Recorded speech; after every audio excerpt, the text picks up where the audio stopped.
Hello बच्चों, good morning. आज हम जो शेष क्वेश्चन रह गए थे उन पे चर्चा करते हैं। ठीक,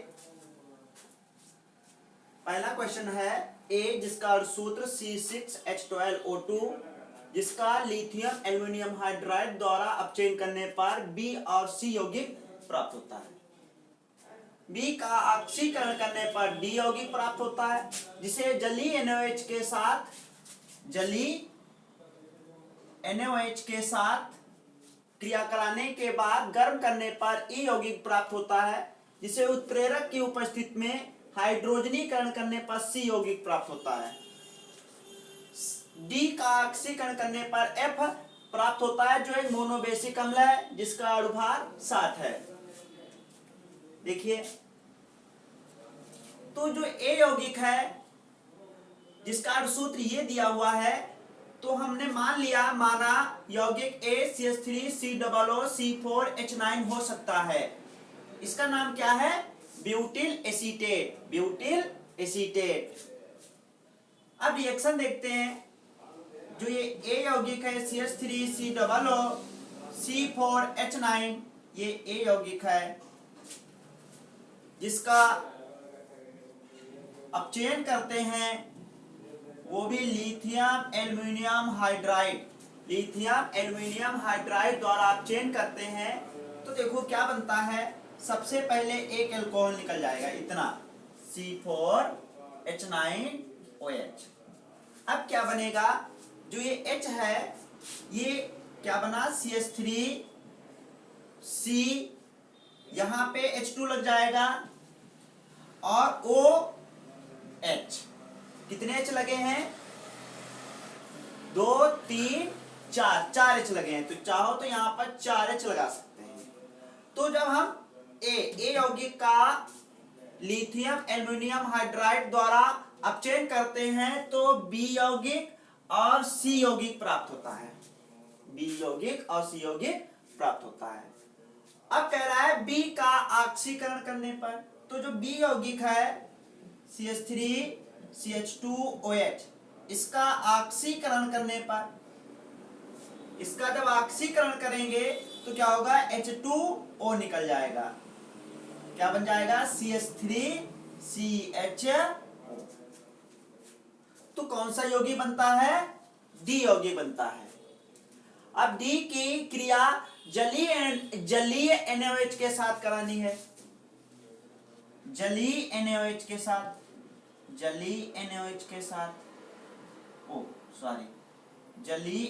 के साथ एक्वस। ठीक, जब डी यौगिक की जलीय NaOH के साथ क्रिया कराते हैं, बताइए ये कौन सी रिएक्शन दी हुई है? ये रिएक्शन जो है एल्डोल संघनन है। कौन सी है? एल्डोल संघनन। एल्डोल संघनन में क्या होता है? एसेटल्डिहाइड के दो अणु NaOH की उपस्थिति में क्रिया करके क्या बनाते हैं? एल्डोल बनाते हैं। क्या बनाते हैं? एल्डोल। तो एल्डोल बनेगा। क्या बनेगा? एल्डोल। CH3C और CH, और देखो यहां पे दो अणु लगेंगे। ये रिएक्शन किस टाइप से होगी? ऐसे होगी, CH3CHO प्लस CH3CHO एरो।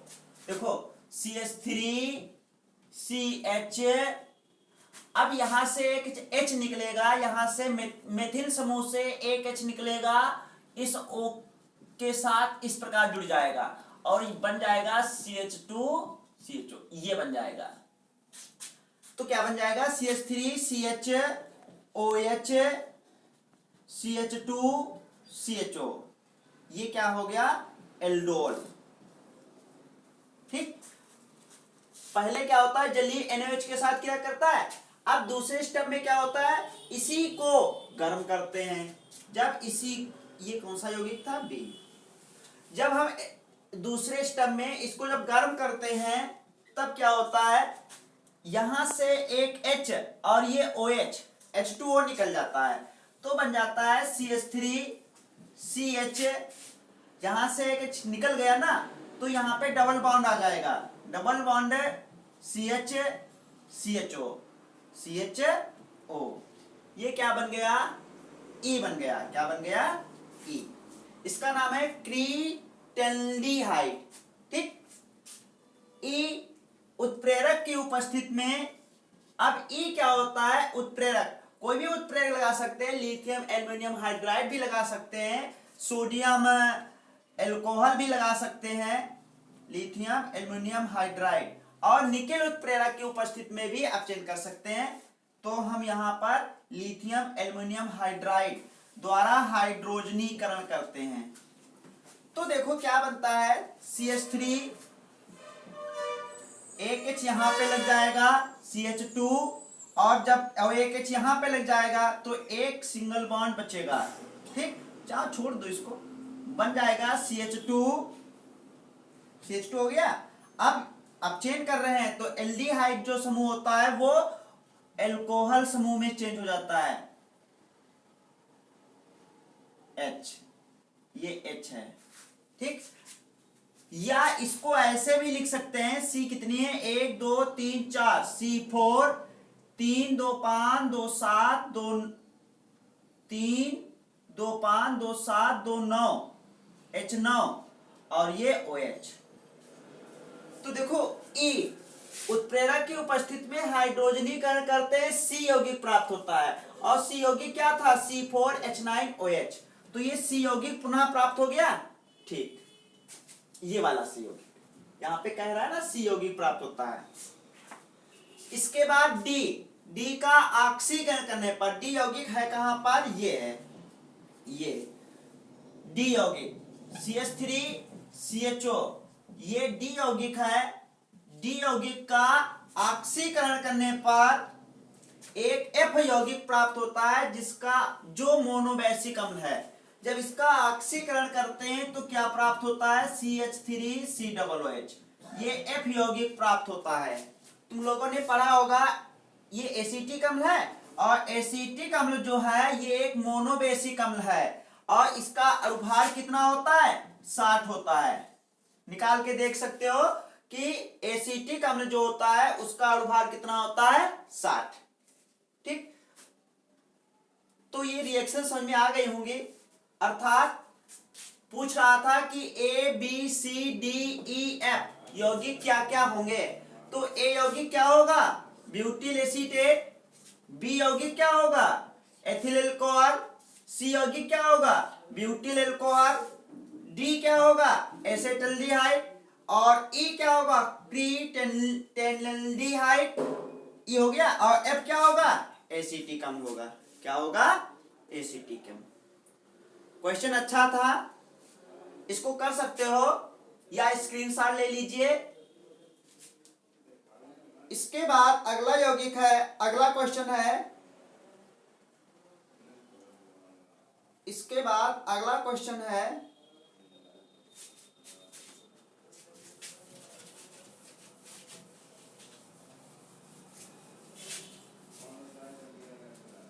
इसके बाद अगला क्वेश्चन है, एक यौगिक X है, एक यौगिक X है जिसमें क्लोरीन उपस्थित है। इसमें क्या उपस्थित है, क्लोरीन।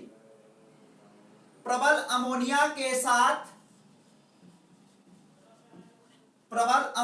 के साथ अपक्रिया करके क्लोरीन रहित यौगिक Y बनाता है। जो ये Y है इसमें क्लोरीन नहीं है। ठीक, वायु में तत्व इस प्रकार है, C बराबर 49.31%, H बराबर 9.59%, N बराबर 19.18%, और शेष क्या है, ऑक्सीजन है। शेष क्या है, ऑक्सीजन। शेष जो बचा वो ऑक्सीजन होगी। ठीक, जो ये Y यौगिक है इसकी क्रिया Br2 तथा कास्टिक सोडा क्या होता है, KOH के साथ अपक्रिया करके एक क्षारीय यौगिक बनाता है। वो क्षारीय यौगिक कौन सा बनता है, Z बनाता है। Z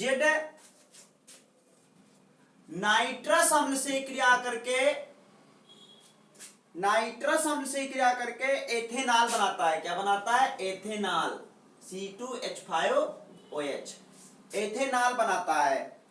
एक्स, वाई और जेड की संरचना लिखिए।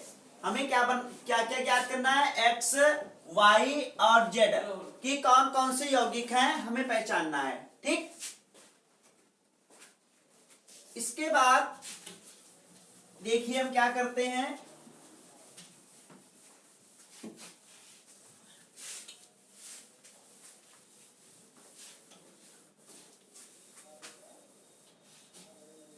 देखो सबसे पहले क्या करते हैं, वाई में जो ये वाई यौगिक जो है जिसमें कार्बन, हाइड्रोजन, नाइट्रोजन की प्रतिशत मात्रा दी हुई है, तो इन प्रतिशत मात्राओं की सहायता से हम वाई यौगिक का हम अणुसूत्र निकालते हैं। ठीक, देखिए तो जब प्रतिशत मात्रा दी होती है तो यौगिक का अणुसूत्र कैसे निकाला जाता है?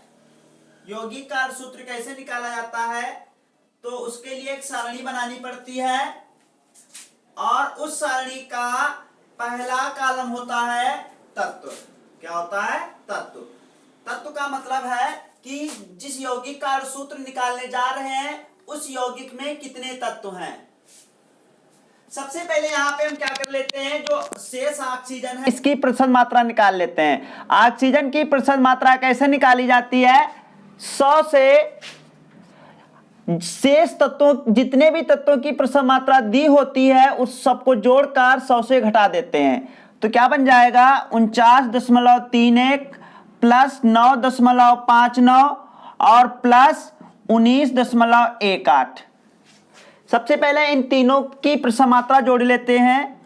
49.31, 9.59 और 19.18 कितना आ गया? 1, 9, 10, 10, 8, 18, हासिल लगा 1, 4, 5, 9 अब 1, 10, हासिल लगा 1, 10, 10, 9, 19 और 19, 9 हो गया 28, हासिल लगा 2, 2, 4, 6 अब 1, 7। तो कितना आ गया? ये बराबर 100 माइनस 78.08। अब क्या करते हैं, 100 से 78.08 को घटाते हैं। 100 माइनस 78.08, तो यहां से दहाई लेंगे तो यहां पे 10 हो जाएगा। 10 से 8 गया 2, यहां बचा 9, 9 से 0 गया 9, 9 से 8 गया 1, 9 से 7 गया 2। तो ऑक्सीजन की प्रतिशत मात्रा आ जाएगी 21.92%। ठीक, तो ऑक्सीजन की प्रतिशत मात्रा इस प्रकार ज्ञात कर लेंगे। इसके बाद अब सारणी बनाते हैं। सारणी में पहला कॉलम होता है तत्व। तो जो यौगिक वाई है, वाई में कितने तत्व हैं? 4 हैं। कौन कौन से? कार्बन, हाइड्रोजन, नाइट्रोजन और ऑक्सीजन, CHNO, CHNO। दूसरा कॉलम बना लेते हैं प्रतिशत मात्रा। दूसरा कॉलम बनाते हैं प्रतिशत मात्रा। तो कार्बन की प्रतिशत मात्रा कितनी दी हुई है? 49.31, H का है 9.59, N का है 19.18, O का है 21.92। इसके बाद अगला कॉलम बनाते हैं परमाणु भार। क्या बनाते हैं? परमाणु भार। कार्बन का परमाणु भार होता है 12, H का होता है 1, N का होता है 14, O का होता है 16। इसके बाद अगला कॉलम बनाते हैं आपेक्षिक संख्या। आपेक्षिक संख्या, तो आपेक्षिक संख्या कैसे निकाली जाती है? 49.31 बटा 12।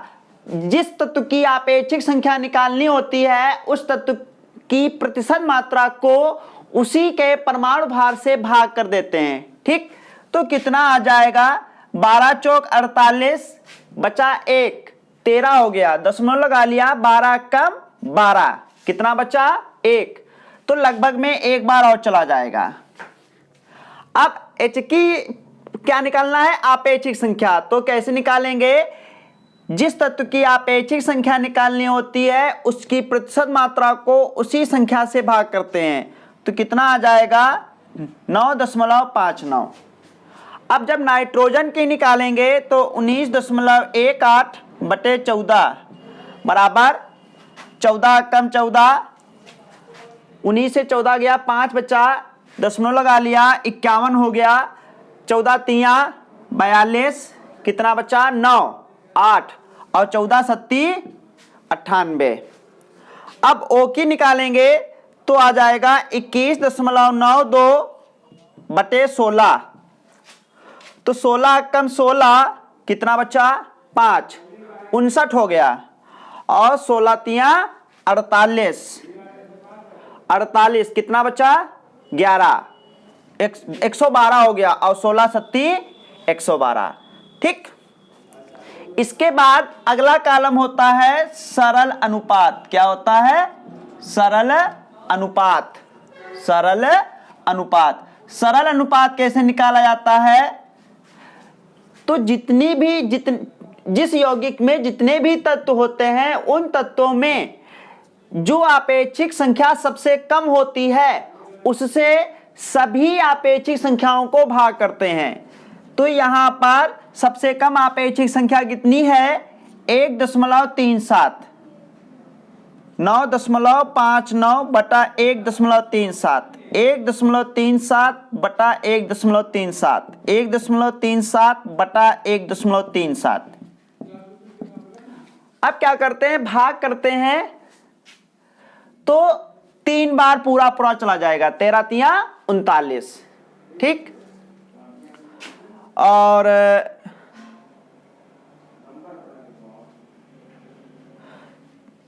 इसको जब भाग करते हैं तो देखो कितनी बार जाएगा। सबसे पहले दशमलव हटा देते हैं, 137 से भाग करना है 959 को, तो कितनी बार जाएगा? पूरा पूरा चला जाएगा। ठीक, और ये तो 1-1 आ जाएगा। कितना आ जाएगा? 1-1। इसके बाद अब क्या करते हैं? यौगिक का हम सरल सूत्र निकालते हैं। क्या निकालते हैं? यौगिक का सरल सूत्र। सरल सूत्र क्या होता है? सबसे पहले हम सारे तत्व लिख लेते हैं। अब देखिए सभी तत्वों की आपेक्षिक संख्या कितनी दी है? आपेक्षिक संख्या नहीं, सरल अनुपात कितना दिया है? C का है 3, H का है 7, N का 1 और O का 1। अब देखिए क्वेश्चन में यौगिक के अणुभार की बात नहीं कर रहा है, इसलिए जो ये यौगिक का सरल सूत्र आया है यही यौगिक का अणुसूत्र होगा। ठीक, अतः यौगिक Y का अणुसूत्र C3H7NO होगा। ठीक, तो जो ये यौगिक Y था, Y में जो कार्बन, हाइड्रोजन, नाइट्रोजन, ऑक्सीजन की जो प्रतिशत मात्राएं दी थी उनकी सहायता से हमने निकाला, तो Y का अणुसूत्र आया C3H7NO।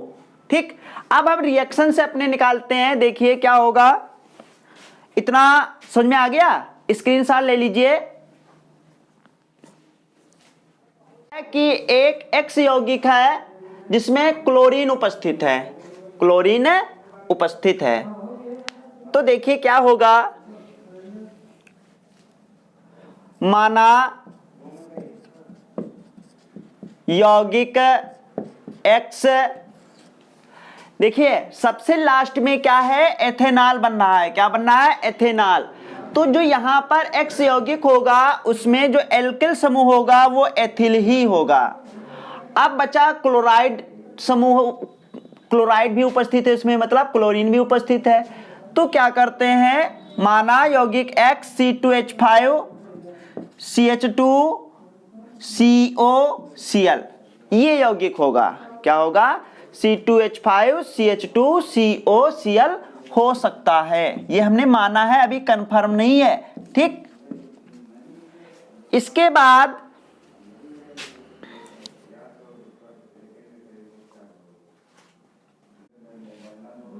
नहीं,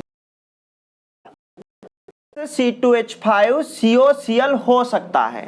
ठीक, अब देखिए, अब रिएक्शन करते हैं कि जो X यौगिक है, X यौगिक, इसकी क्रिया अमोनिया से कराते हैं। किससे कराते हैं?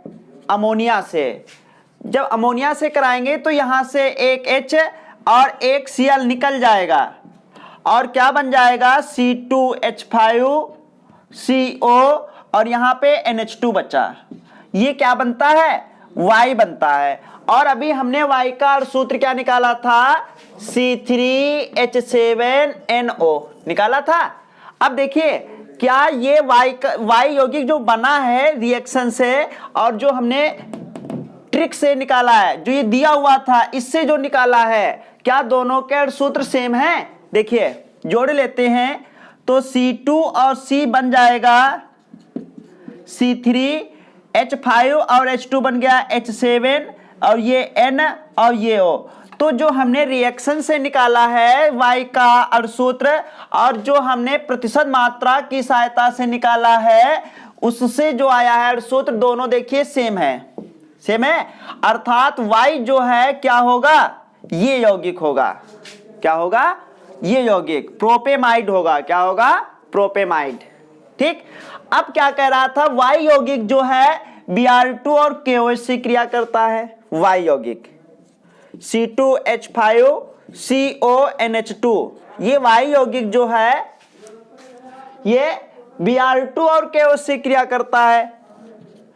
Br2 plus KOH। हम बहुत बार बता चुके हैं कि अगर CONH2 समूह वाला कोई यौगिक है और वो Br2 प्लस KOH से क्रिया करता है तो वह अपक्रिया